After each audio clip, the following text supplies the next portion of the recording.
Вести на Слободна ТВ. За денеска попладне е најавена средба помеѓу премиерот Димитар Ковачевски и лидерот на ВМРО ДПМН Христијан Мицковски, на која ќе се разговара за енергетската криза и за начините да се ублажат последиците од неа. Средбата, како што вчера ја потврди од владата, е планирана да се одржи во 16 часот. На средбата покрај Мицковски ќе присуствува и економскиот тим на партијата кој ќе го презентира планот на ВМРО ДПМН за надминување на последиците од кризата. Средбата доаѓа по неколку дневните несогласувања за евентуални разговори од како Мицковски го повика Ковачевски на ТВ Дуел. Вчера Ковачевски го повика Мицковски да присуствува на седницата на економскиот совет на владата, закажана за среда, но Мицковски ја одби поканата, изјавувајќи дека не гледа потреба да присуствува на седницата на советот, затоа што во него членуваат истите луѓе кои не ги решиле проблемите со ковид кризата. Освен изборот за нов министер на локална самоуправа, по оставката на досегашниот не се планираат други промени во владиниот кабинет. Премиерот Димитар Ковачевски изјави дека владата функционира во полн капацитет и дека не се планира реконструкција. На забелешката дека функционери на СДСМ најавиле мали промени во владата, Ковачевски потенцираше дека станува збор за многу мали промени. Новиот министер за локална самоуправа според Ковачевски ќе биде избран откако ќе биде потврдена оставката на досегашниот министер. Ковачевски изрази задоволство што предлогот од Либерално-демократската партија за оваа позиција е Ристо Пенов, бидејќи, како што рече, за него тој бил еден од најдобрите градоначалници не само на Скопје, туку воопшто во државата, кој што за себе има голем број на успешни проекти. До него, како што нагласи, се уште не е стигнат официјален допис од ЛДП за предлогот Пенов да биде новиот министер за локална самоуправа, а во собранието се уште не е доставена оставката на досегашниот министер Горан Милевски. По барање на синдикатот на УКИМ, денеска ќе се одржи средба во владата на која треба да се разговара за барањата на синдикатот.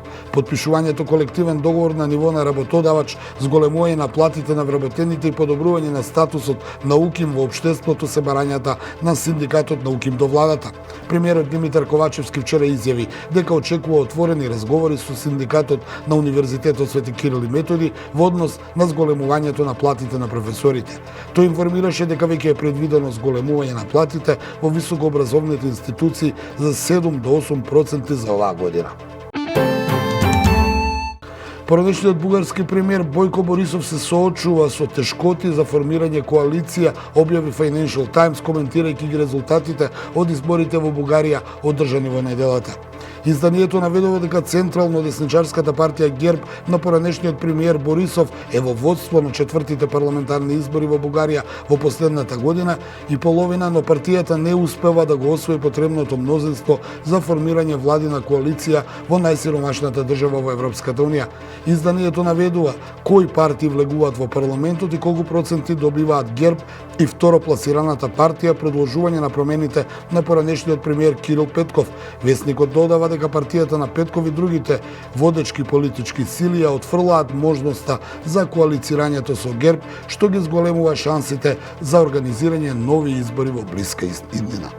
Изданието наведува кои партии влегуваат во парламентот и колку проценти добиваат ГЕРБ и второпласираната партија предложување на промените на поранешниот премиер Кирил Петков. Весникот додава дека партијата на Петков и другите водечки политички сили ја отфрлаат можноста за коалицирање со ГЕРБ, што ги зголемува шансите за нови избори во блиска иднина.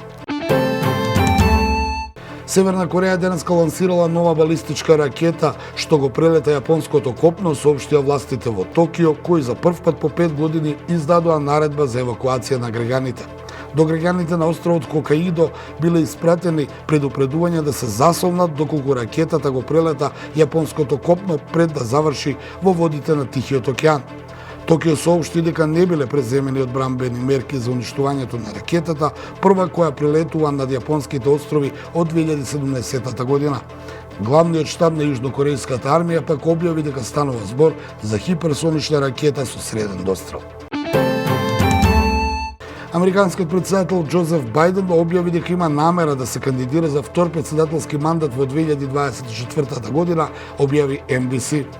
Според медиумот, за време на приватен разговор со активистите за граѓанските права, Бајден им рекол дека се подготвува повторно да се кандидира, мислејќи на новата кандидатура за претседател. Додека сојузниците на Бајден посочуваат дека тој ќе се кандидира за реизбор, председателот допрва треба јавно да ја соопшти таа намера, анализира NBC. Неговите намери за кандидатурата Бајден ги дадал за време на состанокот во Белата куќа со лидерите на некои од највлијателните организации за човекови права во Соединетите Американски држави. Времето денеска сончево со мала до умерена облачност, температурата ќе се движи во интервал од 10 до 22 степени. Во Скопје сончево и температура до 18 степени. Ги следевте најновите вести на Слободна ТВ.